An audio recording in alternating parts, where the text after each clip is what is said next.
أما بعد فأعوذ بالله من الشيطان الرجيم بسم الله الرحمن الرحيم وأحسنوا إن الله يحب المحسنين صدق الله العلي العظيم إن الله وملائكته يصلون على النبي يا أيها الذين آمنوا صلوا عليه وسلموا تسليما جزا الله عنا سيدنا مولانا محمدا صلى الله عليه وآله وسلم ما هو أهله اللهم لا سهل إلا ما جعلته سهلا وأنت يا حي يا قيوم تجعل الحزن إذا شئت سهلا سهلا اللهم رب زدني علما والحقني بالصالحين اللهم يا كريم وأكرمني من نور الفهم وأخرجني من ظلمات الوهم ولا حول ولا قوة إلا بالله العلي العظيم.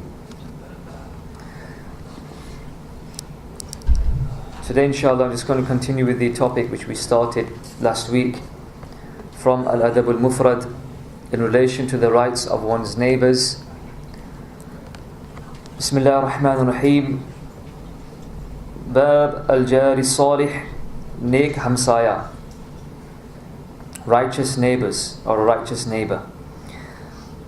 The 116th hadith. حدثنا محمد بن كثير قال أخبرنا سفيان عن حبيب بن أبي ثابت قال حدثني خميل عن نافع بن عبد الحارث عن النبي صلى الله عليه وآله وسلم قال من سعادة المرء المسلم المسكن الواسع والجار الصالح والمركب الهني أو هنء. हज़रत नाफ़ि इब्न अब्दुल हारिस रज़ियल्लाहु तआला अन्हु से रिवायत है कि नबी करीम सल्लल्लाहु अलैहि वसल्लम ने इरशाद फरमाया किसी मुसलमान की खुशबख्तियों में से ये बात है कि उसे दुनिया में एक वसी मकान मिले, नेक हमसाया मिले और पसंदीदा सवारी उसको मिल जाए. From the good fortune of a Muslim in this world, from the good fortune, even though I mentioned to you this before, that everything that happens for a Muslim is for his betterment, is better for him. فَهُوَ خَيْرُ اللَّهِ. Even if you undergo trials, they are better for you. If you receive a blessing, it is better for you, because you always remain in one of two states. You are either sabir or shakir. You exercise patience when you are afflicted with a calamity, you undergo a test or trial or tribulation, and you exercise gratitude, thanks to Allah subhanahu wa ta'ala, the least of which is to utter Alhamdulillah with your mouth, with your tongue. These are your two states. So everything is better for you. But in relation to, specifically in relation to this world, the Prophet ﷺ said from the good fortune of a Muslim in this world is that he is given a spacious house. A spacious house does not mean mashallah, a huge mansion. Spacious house in which he can go about his daily things, daily routine, which is a means of ease for him and his family. Yes, it is from the good fortune of a person. The second thing which the Prophet ﷺ mentioned from the good fortune of a Muslim is that he is given a good neighbor. Not someone who blasts music when you, after a tiring day, you try to sleep and then he blasts music. Or he doesn't attend to his kids, doesn't give them the right tarbiyah, or rebuke them when they shout and start messing around at 1 o'clock in the morning, for example. Signs of a bad neighbor. Okay? Someone who has been given a good neighbor, someone who lives in the vicinity of a good neighbor, this is a sign of a good fortune that Muslim has been given, subhanallah, in this world. The third thing the Prophet ﷺ mentioned, al-markabul hani'u, a good mount. A car, for example, that doesn't break all the time, that doesn't break down all the time, that passes the MOT most often. Okay? A good car, reliable, trustworthy car, a mount is also from a good fortune of a Muslim in this world, in this dunya. Okay? तो फरमाते हैं ये तीनों चीज़ें किसी खुश नसीब को ही हासिल होती है. क्या तीन चीज़ें? Was the first thing? Even I've forgotten. looking at you. MashaAllah. Spacious house. Yes, a spacious house. The second thing, wasi makan. Dusri cheez, a good neighbor. And the third thing, अच्छी सवारी, a good mount. कि ये उसे दुनिया में अल्लाह ताला वसी मकान अता फरमा दे जो खूब खुला और हवादार हो, चारों तरफ से ताज़ा हवा लगती हो, which is good for health. It's not confined and it's not in a very restricted area which closes all the pathways where wind can come in. Yeah, spacious, where cool air, cool breeze can come in. Yeah, good air to breathe, inshallah. Spacious. और दीनी व दुनियावी काम भी सहूलत से अदा होते हों, ये भी खुशबख्ती की अलामत है. और उसके बाद जिसको नेक हमसाया मिल जाए, जो अपने हमसाए की हर हाल में खैर खाई चाहने वाला हो. ये नहीं कि मसलन उसके घर पे पार्टी रही और फिर जो सारा सामान था वो आपके जो है सह में डाल दिया. Yeah, this is what happens. You, for example, or your neighbor, or someone, they have a party, they have a food feast, they invite all the guests, and at the end all the black bins are just dumped outside your gate. Obviously an invitation to what? To the rats. And hence and they've bid farewell to their guests and you welcome in new guests, rats, in your house. Okay, this is again, unfortunately, something which I noticed in comparison to non-Muslim neighborhoods. They usually keep their streets very clean, their homes very clean. With us, we just dump everything outside. Even when it snows, what do? We, clear our pathway and then we dump it. Where? Next door neighbor's house, in front of him, in front of his gate. We make a snowman right in front of his gate, or her gate, her pathway. You should clean your gateway, you should clear your pathway, and you should also clear your neighbors. This is the right of the neighbor. Some people say, it's the council's job, they should do it. We are paying tax, they should do the gritting, they should give us the sand, they should give us the utensils, they should do everything for us. We should just sit here, eat crisps, and just throw it outside, expecting a bin man just to collect in his hand and then recycle it. This is not what Islam teaches us. Islam teaches us to be environmentally friendly. As I told you at the very beginning, we are green from the outside, green from the inside. And even green here, mashallah. This is blue, but brothers, mashallah. We have a green gummad. Our markaz, our center is the green dome. Be environmentally friendly. Okay? They should not be posting leaflets into our houses, please keep Britain tidy. We not only keep Britain tidy, we keep the entire world tidy. Yeah? We lessen our carbon footprints. Do not emit more than what is necessary in terms of carbon monoxide. Revving the car. Yeah? Which causes pollution. Alhamdulillah, Islam teaches us everything. Islam even taught us, I told you this before, if you had a seedling in your hand, and Qiyamah dawns upon you, it is the hour that dawns upon you, Qiyamah, then plant it into the ground. Sow it into the ground. Allah subhanahu wa ta'ala will give you the reward of the potential tree that would have grown from it, and the potential insects and the animals which would have inhabited that place. Allah will give you all of that reward. And also not forgetting people who would take shade under that tree. So Islam teaches us, hadith of the Prophet ﷺ. Nonetheless. और तीसरी चीज़ जिसके बारे में नबी करीम सल्लल्लाहु अलैहि वसल्लम ने इरशाद फरमाया कि ये एक मुसलमान की खुशबख्ती की अलामत में से है, वो ये कि उसके पास पसंदीदा अच्छी सवारी हो. अच्छी सवारी does not necessarily mean a luxury car.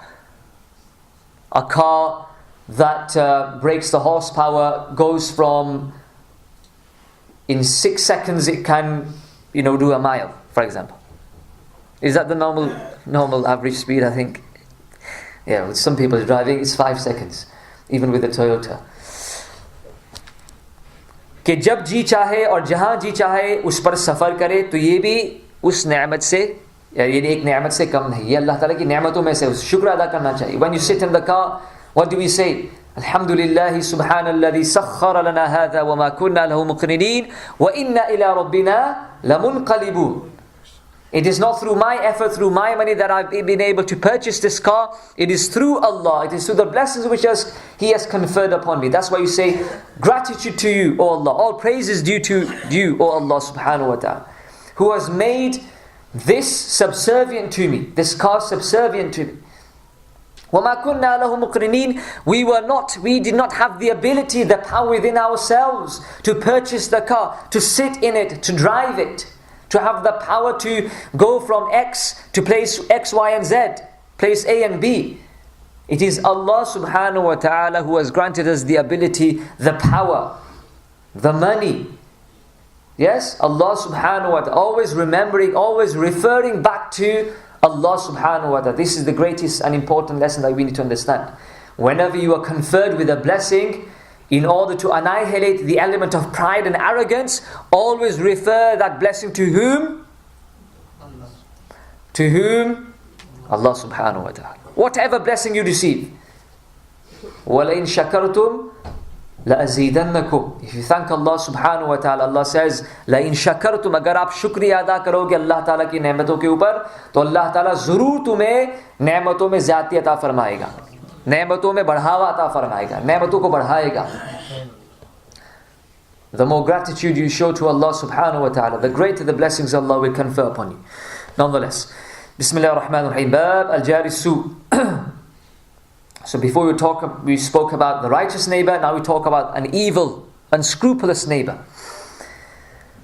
حدثنا صدقة قال أخبرنا سليمان هو ابن حيان عن ابن عجلان عن أبي هريرة رضي الله تعالى عنهم أجمعين قال كان من دعاء النبي صلى الله عليه وآله وسلم اللهم إني أعوذ بك من جار السوء في دار المقام فإن جار الدنيا يتحول أو في رواية فإن جار البادية يتحول.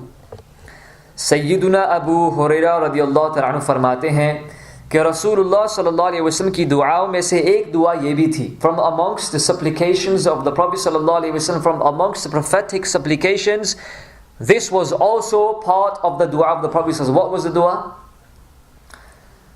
ए अल्लाह, बिला शुबह मैं तुझसे पनाह मांगता हूँ बुरे पड़ोसी से जो मुस्तकिल जाए क़याम में साथ रहता हो, क्योंकि जंगल का साथी अपनी जगह से हट जाता है. ए अल्लाह, मैं तेरी पनाह मांगता हूँ बुरे पड़ोसी से जो हमेशा मेरे साथ रहने वाला हो दुनिया में, जिसके साथ मुझे पूरी ज़िंदगी गुजारनी पड़ती हो. मैं तेरी पनाह मांगता हूँ ऐसे शरीर नापसंदीदा और बुरे हमसाए से. O Allah subhanahu wa ta'ala, I seek refuge with you or in you from an evil neighbor who is going to stay in my neighborhood forever. This is one of the du'as of the Prophet sallallahu alaihi wasallam. O Allah subhanahu wa ta'ala, I seek refuge with you from an evil neighbor in whose vicinity I'm going to live all my life. So it says, Darul मकाम यानी मुस्तकिल रहने की जगह से वो मकान और महल्ला मुराद है जहाँ पर मुस्तकिल रहाइश हो. वहाँ के बुरे पड़ोसी से पनाह मांगी क्योंकि उसके साथ ज़िंदगी भर रहना है और उसकी तकलीफ़ों से चारा नहीं.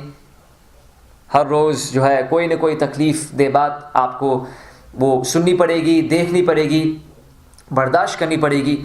पूरी उम्र तकलीफ़ें सहना होगी और बर्दाश्त करना पड़ेगी. बड़े मुसीबत और इम्तिहान में आपको गुजरना पड़ेगा. इसलिए नबी करीम सल्लल्लाहु अलैहि वसल्लम अल्लाह ताला की पनाह मांगी किससे? जैसे कि हम आऊज़ु बिल्लाहि मिनश शैतानिर रजीम कहते हैं, या अल्लाह मैं तेरी पनाह मांगता हूँ शैतान मरदूद से. इसी तरीके से अल्फाज नबी करीम सल्लल्लाहु अलैहि वसल्लम ने बुरे पड़ोसी के लिए कहा, ए अल्लाह मैं तेरी पनाह मांगता हूँ बुरे हमसाये से. Do you understand? Allahu Akbar. The severity of a bad neighbor, of an evil, unscrupulous neighbor, of an immoral, wicked neighbor. Okay?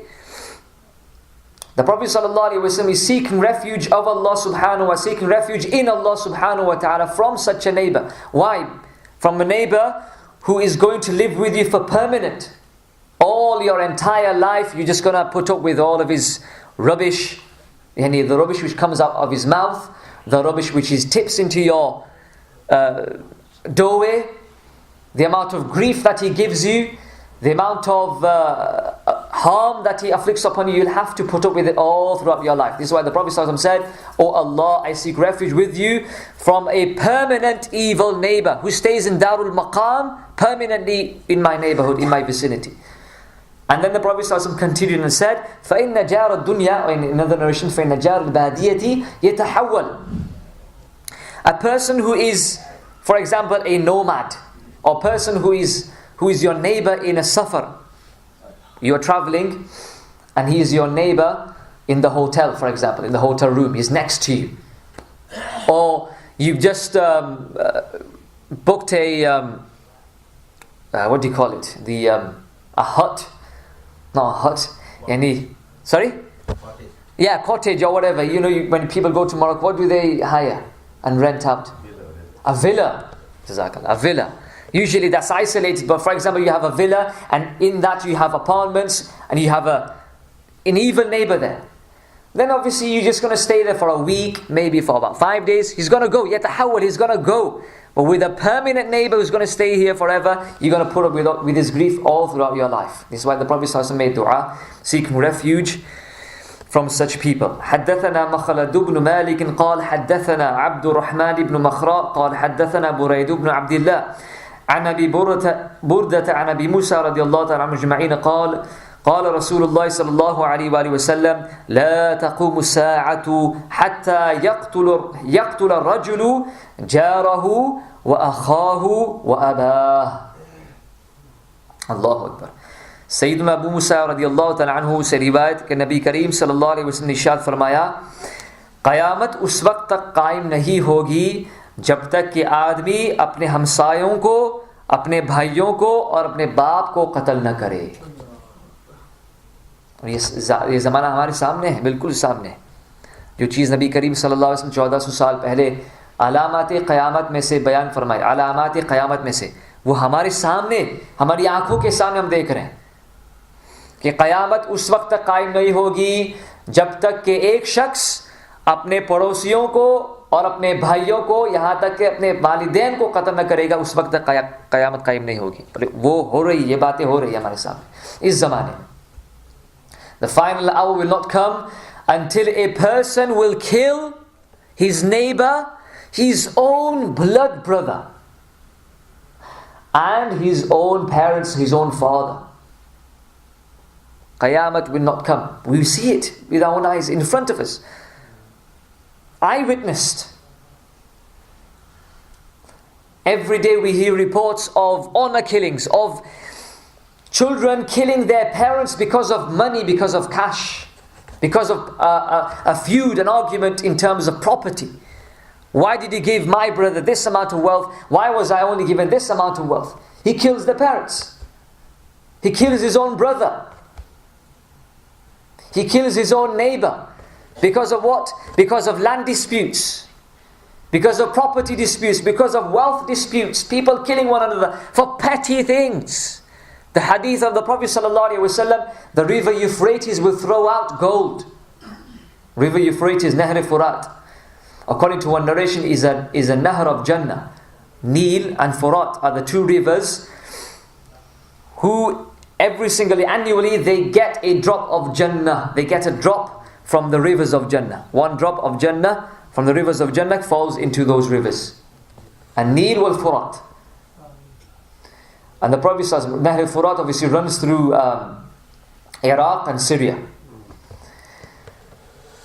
And the Prophet said, just before Yawm al-Qiyamah, the river Euphrates will throw out deposits of gold. Sona bar phekegi. But when you are at that time, do not go to that place, because Allah subhanahu wa ta'ala will put you through tribulations if you do so. And then the Prophet ﷺ mentioned, there will be a person who will kill his own brother. Whilst in pursuit of the gold in the Euphrates, he will kill his own brother. When he will reach to that point, he will say, he will feel remorseful and regretful. Why did I kill my brother? Because of this? Because of this petty thing, I've killed my own brother. This is what will happen. Hadith of the Prophet ﷺ is going to happen. It's already started. The events, that are going to take us to that event. May Allah subhanahu protect us from greed, protect us from avarice. And may Allah subhanahu wa ta'ala grant us the greatest richness of the heart, which is ghina nafs, which is contentment, which is al-qana'a. Ameen. باب لا يؤذي جاره, अपने हमसाए को तकलीफ नहीं देनी चाहिए. One should not inflict pain upon their neighbors in whichever way whatsoever. There's a hadith, حدثنا مسدد قال حدثنا عبد الواحد قال حدثنا الأعمش قال حدثنا أبو يحيى مولى جعدة بن حبيرة قال سمعت أبا هريرة رضي الله تعالى عنه وعنهم أجمعين يقول قيل للنبي صلى الله عليه وسلم يا رسول الله إن فلانة تقوم الليل وتصوم النهار وتفعل وتصدق وتؤذي جيرانها بلسانها. يعني تقوم الليل وتصوم النهار وتفعل هكذا وتفعل هكذا وتتصدق بمالها ولكن لا تكف لسانها عن الشر. فقال رسول الله صلى الله عليه وسلم لا خير فيها هي من أهل النار. नबी करीम सल्लल्लाहु अलैहि वसल्लम के बारे में एक औरत का जिक्र किया गया. कोई भी हो सकता है, लेकिन खास तौर पर उस वक्त एक औरत का जिक्र किया गया कि या रसूलुल्लाह सल्लल्लाहु अलैहि वसल्लम फुला औरत सारी रात नफल नमाजें पढ़ती है, तस्बीह पढ़ती है, तस्बीह घुमाती है, जिक्र करती है, कुरान शरीफ पढ़ती है, रोज़े रखती है, सदक़े में खूब खैरात करती है, अल्लाह ताला की राह में खूब खैरात करती है. लेकिन ये सारी खूबियाँ बयान करने के बाद क्या बताया? लेकिन वो अपनी ज़ुबान से लोगों को तकलीफ़ें पहुँचाया करती है, अपने पड़ोसियों को तकलीफ़ पहुँचाया करती है, अपनी ज़ुबान को रोकती नहीं है, तरह तरह की बातें बोलती है, तरह तरह की अज़ियतें पहुँचाती है. नबी करीम सल्लल्लाहु अलैहि वसल्लम ने इरशाद फरमाया ला खैरा फीहा, there is not even an iota of good in her. उसके अंदर कोई भलाई नहीं है, कोई खैर नहीं उसके अंदर. हिया मिन अहलिन नार, वो दोज़ख वालियों में से है. Yeah, you understand? If we sit in i'tikaf, isolate ourselves in the mosque, okay, recite the Quran 24 hours a day, fast every single day, give zakah, give wealth in abundance in the way of Allah subhanahu wa ta'ala, but at the end other people are not safe from your tongue. You cannot restrict, you do not restrain your tongue from backbiting, from slander, from lying and deception, from swearing, from vulgar talk. Then what did the Prophet ﷺ say? La khayra fiha wa la khayra fikum. If you are the same, you have no iota, you do not even have an iota of good in you. All of that ibadah will be in vain, will be of no benefit to you. Which brings me back to my first point which I made in the dars in relation to spiritual purification. What you need to understand here is this, the heart. All the diseases that are, all the sins that are committed by the outward limbs, they are all because of a diseased heart. Imam Al-Azhari rahmatullah alayhi mentions 20 harms and perils and destructive elements of this small piece of flesh which we know as the tongue. 20 harms. So I can sit here all day long as a mu'takif, I can go for Hajj every single year, I can go to perform Umrah, I can recite the Quran 24 hours a day, I can give thousands of pounds in sadaqah and zakah, but at the end, if I do not restrain my tongue, if I do not withhold my tongue from committing sins, then there is no khair in me.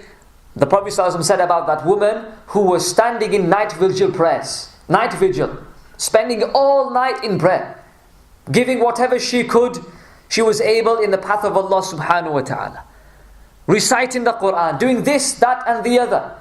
But she did not withhold, restrain her tongue from inflicting harm on other people. She used to swear at them.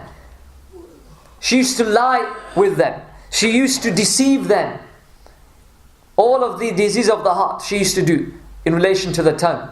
The Prophet ﷺ said she does not have any good in her. She is a dweller of Jahannam.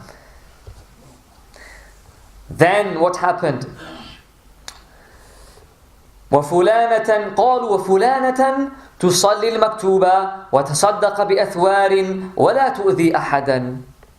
Then they mentioned another woman that she only sufficed on praying the fara'id namaz. She did not spend the entire nights in worship, nafil worship.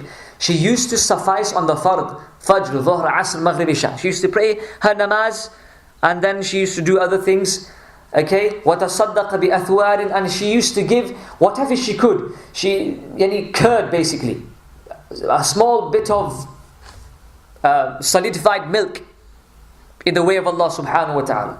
وَلَا تُؤْذِي أَحَدًا, but the greatest aspect, the greatest good which she had within her was لَا تُؤْذِي أَحَدًا. She never used to harm anyone. She never afflicted pain on anyone. Neither verbally, nor physically, nor emotionally, nor psychologically. The Prophet ﷺ said, هِيَ مِنْ أَهْلِ الْجَنَّةِ, she is from the dwellers of Jannah. उसके बरखिलाफ एक औरत का जिक्र किया गया जो नफल तो नहीं, इतने ज़्यादा नफल तो नहीं पढ़ती थी, सिर्फ फ़राइज़ पढ़ती थी, फ़र्ज़ नमाज अदा करती थी, ज़कात अदा किया करती थी, जो कुछ उससे हो सकता था इबादत करती थी. लेकिन सबसे बड़ी खूबी उसके अंदर ये थी, किसी को तकलीफ़ नहीं पहुंचाई करती थी, न ज़ुबान से, न हाथ से, न पैर से, न किसी न नफसानी तौर पर किसी को तकलीफ़ पहुंचाई करती थी. नबी करीम सल्लल्लाहु अलैहि वसल्लम उसके लिए फ़ैसला फरमाया, हिय मिन अहली जन्नह, ये जन्नतियों में से है. So what do we understand from here? What do we understand? The greatest element, the greatest thing that we need to understand is a pure heart. Like if you have a pure heart, you will not afflict pain on other people. You will not have greed. You will not have avarice. You will not be, you will not have arrogance and pride within you. You will not afflict pain on anyone, let alone your neighbors, not on anyone else. Okay? So this is what matters. In another hadith, the Prophet ﷺ said, Al-Muslimu man salima al-Muslimuna min lisani wa yadi. We all say we are Muslims. What is our definition of a Muslim? I have a Muslim name. And a Muslim. Sammani abi Muslim bi-ismi al-Muslim.